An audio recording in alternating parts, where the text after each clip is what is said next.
est politique, bonjour, tout est politique, saison 2. Chaque semaine, nous allons nous retrouver en compagnie de nos têtes d'affiche, Christian Mallard pour la politique étrangère et Mickaël Darmon, bonjour, pour la politique intérieure. Et la nouveauté cette année, c'est l'invité de Tout est politique dans la seconde partie de l'émission qui chaque semaine décryptera et analysera l'actualité internationale. On commence donc cette semaine avec comme invité Gwendal Rouillard, députée socialiste du Morbihan.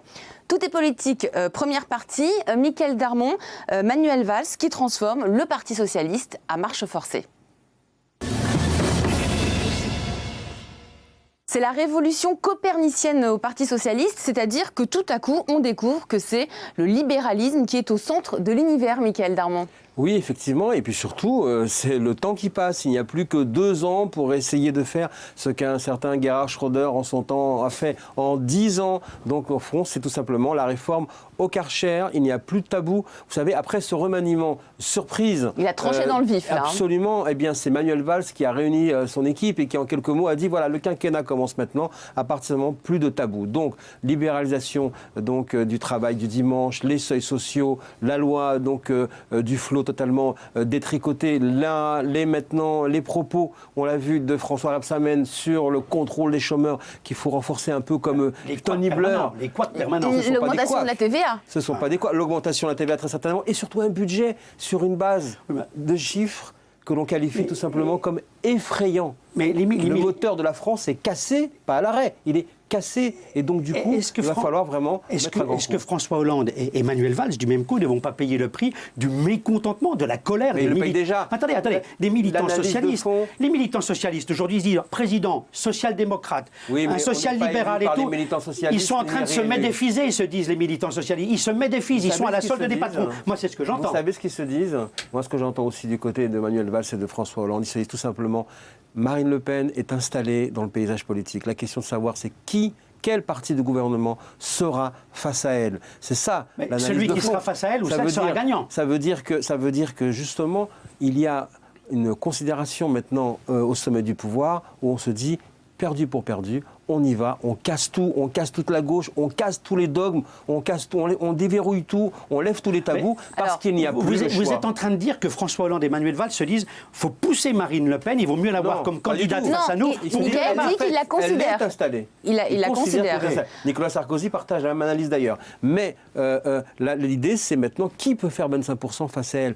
L'obsession de François Hollande, quand il parle avec ses interlocuteurs politiques purs, eh bien, tout simplement, il dit comment je fais pour ne pas être éliminé au second tour, au premier tour de l'élection présidentielle. Ils veulent éviter l'humiliation. C'est éviter la deuxième humiliation. Imaginez-vous que la gauche, en conscience, de gouvernement, pendant 2 ans ou 5 ans au pouvoir, si elle arrive encore ils veulent éviter un 21 avril bis. Alors justement, Manuel Valls, on y vient. Université d'été du Parti socialiste à La Rochelle, c'était assez périlleux pour lui.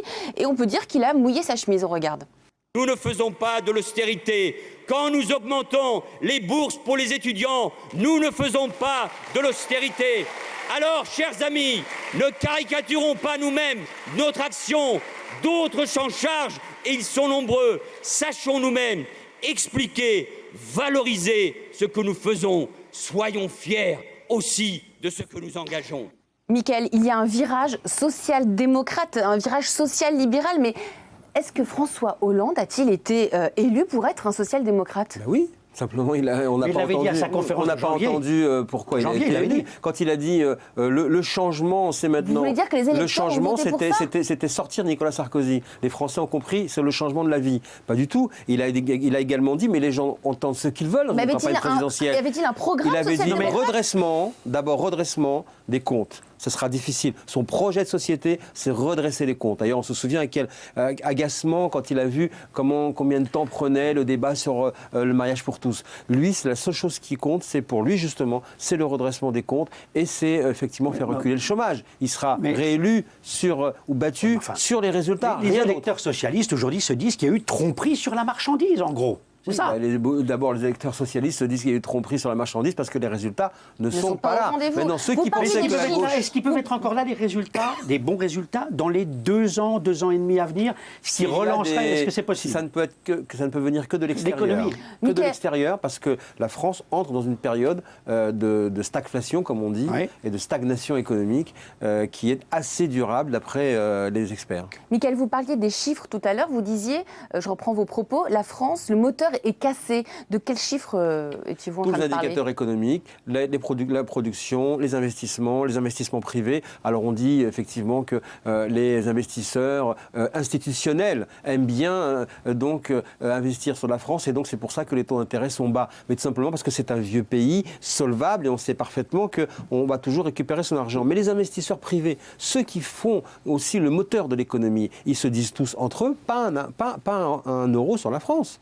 Parce que c'est trop compliqué, fiscalement, politiquement, administrativement. Donc on passe au-dessus et on va ailleurs. On n'est pas encore dans une cure d'austérité. Et là, Manuel Valls avait raison. Les Français sont des enfants gâtés. Ils ne savent pas ce que c'est que l'austérité. Qu'ils aillent demander à l'Espagne, qu'ils aillent demander aux Portugais, qu'ils aillent demander aux Grecs. C'est pas la même chose, l'Espagne et l'Italie que la France en termes économiques. En termes de zone euro, on est quand même dans la même zone avec la même crise. Quand on voit les rapports entretenus en Allemagne entre Mme Merkel et les syndicats, est-ce qu'il ne faut pas se dire qu'en France, il faut que le gouvernement, quel qu'il soit, le gouvernement au pouvoir, coupe peut-être avec les syndicats ou essaye de trancher davantage, parce que les syndicats en France, c'est la politique du non permanent. Il faut arrêter de sans arrêt vouloir ils sont otages des syndicats. Convergence franco-allemande. Ils sont otages des syndicats en France. Ils sont otages des syndicats. La gauche comme la droite sont otages des syndicats. Il ne peut pas y avoir de convergence franco-allemande. Ce sont des pays totalement différents. Non, mais c'est des cultures organisés totalement différemment, des prises de décision totalement différentes. On est en Europe.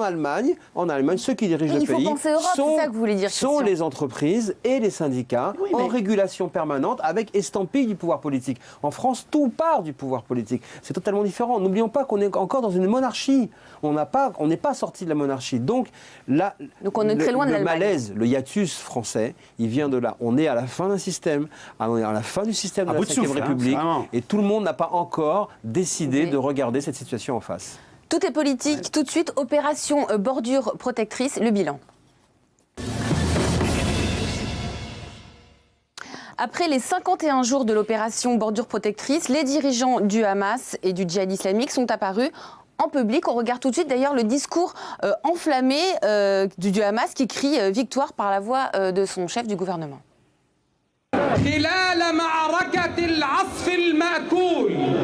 Pendant cette bataille de 51 jours, les brigades Al-Qassam et la résistance ont eu le dernier mot. Ils l'ont commencé en tirant au nord du pays, sur la ville de Haïfa, et ils l'ont terminé en tirant sur Haïfa. Christian, peut-on parler d'une défaite pour Israël si on entend les propos du chef du gouvernement du Hamas? C'est une défaite de l'image. Parce que, si vous voulez, encore une fois, pour nous occidentaux, les Français, quand on regarde, comme les Américains, quand ils voient toutes ces images qu'on nous a montrées à la télévision, ils se disent « Oh là là, Israël tape trop fort, regardez le nombre de victimes, les enfants ». Simplement, il faut que les gens comprennent que ces gens du Hamas sont des grands menteurs et des grands manipulateurs. Donc là, il parle de l'image pour vous, le chef du gouvernement, oui, mais non, il ne parle pas de l'image, mais eux, ils ont gagné la guerre de l'image. Le Hamas a gagné la guerre de l'image parce que, naturellement, les gens n'ont pas encore intégré dans leur esprit qu'ils ont pris en otage une grande partie de la population de Gaza, des Gazaouis. Il y a eu dans les mosquées, on a vu des roquettes, des lampes de lance-missiles qui étaient là.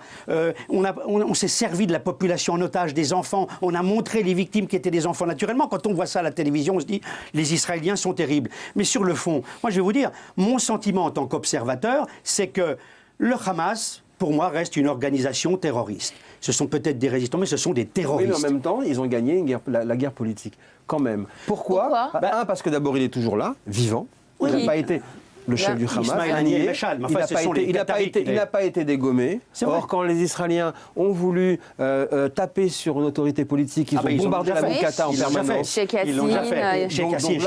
Donc ça veut dire qu'il a été préservé. Deuxièmement, il y a toujours cette volonté partagée par les Israéliens également, partagée par Israël et les Israéliens également, et surtout son exécutif, de préserver également le gouvernement d'union nationale. Oui. Fatah, Hamas. Oui. Qui est celui qui sera reconnu. Vous parlez de gouvernement d'union nationale, mais vous plaisantez. Mais il a été formé. Mais il ne tient pas, ce gouvernement d'union nationale. Monsieur Mahmoud Abbas n'est qu'une marionnette. Oui, il existe sur le papier, mais il n'a jamais existé dans les faits. C'est le Hamas. Oui, mais les diplomates demandent ça depuis des années. Souvenez-vous, quand, en 2009, Nicolas Sarkozy faisait les navettes entre l'Égypte, Gaza, on disait, la martingale, c'est le gouvernement d'union nationale. On nous ressort Mahmoud Abbas parce qu'on n'a pas d'autre choix. On nous ressort cette marionnette octogénaire parce qu'on n'a pas d'autre choix. Je regrette infiniment. Pour l'instant, qui vous dit qu'il n'y a pas un projet finalement de le changer à moyen terme? Pas à ma connaissance. Alors du coup, quel est l'impact politique de Benjamin Netanyahou alors Netanyahou, il est dépassé par Avigdor Lieberman. Vous dites qu'il est dépassé? Par Naftali Bennett qui disent Netanyahou n'est pas assez loin, il fallait aller beaucoup plus loin, il fallait éradiquer le Hamas, il fallait démilitariser la bande de Gaza, mais c'est impossible. Il reste encore un quart de l'arsenal militaire, il y a encore un quart de l'arsenal militaire que dans la bande de Gaza, et le Hamas reste une menace. Ils sont tellement radicaux qu'ils lui permettent, lui, d'être modéré, donc finalement, ils lui rendent service sans le vouloir. Mais sur le fond, je pense qu'Israël... Il a gagné, lui aussi, Netanyahou, c'est gagnant-gagnant.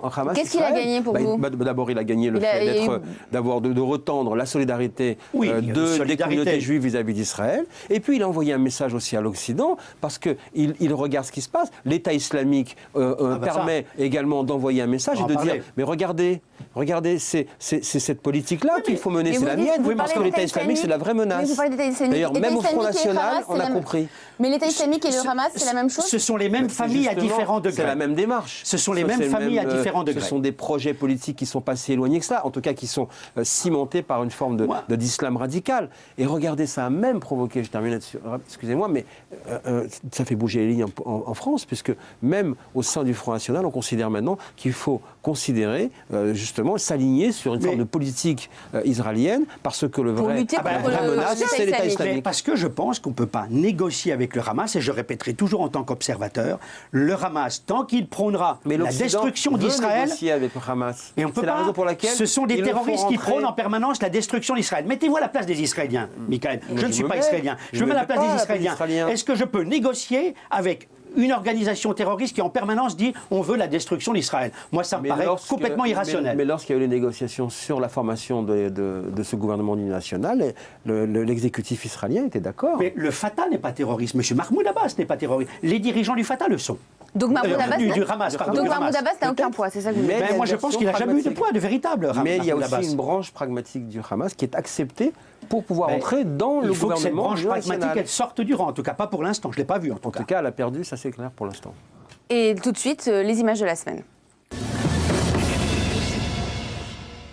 Tout autre sujet, Christian, on reste avec vous. Votre image de la semaine, c'est Vladimir Poutine. Mais écoutez, pour moi, Vladimir Poutine reste le mastermind du Kremlin, qui est en train de vouloir créer une nouvelle Russie. Petit à petit, il regagne des terrains, surtout tout ce qui est russophone, pour recréer, je ne dirais pas la Grande Russie, ça sera difficile. On n'est pas dans l'ex-empire soviétique. Mais aujourd'hui, Crimée, Est de l'Ukraine, la jonction, tout ce qui est ensemble communauté russophone, il est en train petit à petit. On a été devant le fait accompli en Crimée. Et puis depuis, maintenant, tout le monde l'a accepté. Et là, il est en train de faire la même chose avec l'Est de l'Ukraine. Moi, je pense qu'on a un vrai problème de fond. C'est que les Occidentaux, et là, je cite Dianne Feinstein, qui est la présidente de la commission du renseignement au Sénat américain, qui est une grande démocrate. Madame Feinstein dit, il faut un dialogue direct avec Poutine. Il faut savoir lui parler. Et je pense qu'elle a raison de dire ça. On ne sait pas lui parler. Moi, je pense que Poutine, que j'ai rencontré 3 fois, est un homme à qui il faut proposer un marché en main. C'est du win-win. Moi, je pense qu'il faut lui dire, en tant que modeste observateur, on ne s'immisce plus dans votre zone d'influence, dans votre sphère d'influence. Et l'Ukraine, historiquement parlant, en fait partie. En revanche...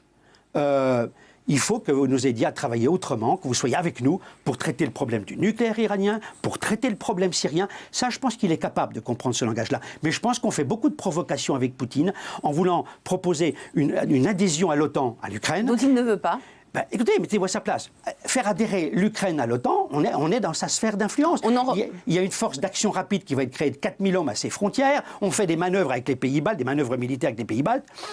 Moi, si je suis Poutine, je vais dire, qu'est-ce qu'on vient faire dans mon arrière-cour? On en reparlera largement tout à l'heure dans la seconde partie de Tout est politique avec l'un des proches de Jean-Yves Le Drian et de François Hollande, le député socialiste Gwendal Rouillard. Votre image de la semaine, Mickaël Darmon, votre image de la semaine, c'est un livre et ça s'appelle Merci pour ce moment et l'auteur, c'est Valérie Trierweiler. Oui, effectivement, l'ancienne première dame qui envoie sa bombe à fragmentation sur François Hollande. Vous savez, elle avait promis en partant au moment de la rupture, je te détruirai comme tu m'as détruite. Eh bien, elle passe aux actes. Et ce livre-là est tout simplement destiné à détruire François Hollande. François Hollande n'était pas au courant. Personne n'est au courant. À l'Élysée, personne n'est au courant. Bon, ils ne sont pas toujours les premiers au courant à l'Élysée. Est-ce que le président ne pouvait pas s'en douter? Est-ce que le président Hollande ne pouvait pas s'en douter? Il a les codes de l'arme nucléaire, mais il ne sait pas qu'on écrit un livre sur lui. Mais la fragmentation Trierweiler, il ne savait pas comment la gérer. Il s'en doutait et le redoutait surtout. Et en réalité, voilà, c'est arrivé. On retiendra surtout ce qui va rentrer, au fond, au-delà de la chronique et de ce reportage dans la salle de bain du couple présidentiel qu'elle nous assène pendant plusieurs centaines de pages. Et les pauvres, c'est quand même surtout la manière dont, dit-elle, sa version, dont François Hollande considère les pauvres en les appelant les sans-dents, en étant méprisant vis-à-vis des gens qui n'ont pas donc le contraire beaucoup de moyens. Elle veut montrer le contraire de l'image. En clair, elle considère qu'il doit être battu. Et elle rejoint les adversaires de François Hollande, quoi qu'elle en dise, et quoi qu'elle ait donné toutes les leçons politiques et déontologiques. Vous entendez le générique, Christian Ballard? Allez, Tout est politique, on se retrouve. Réponse au prochain épisode. On se retrouve après les infos dans Tout est politique, seconde partie avec notre invité Gwendal Rouillard, député socialiste du Morbihan. A tout de suite.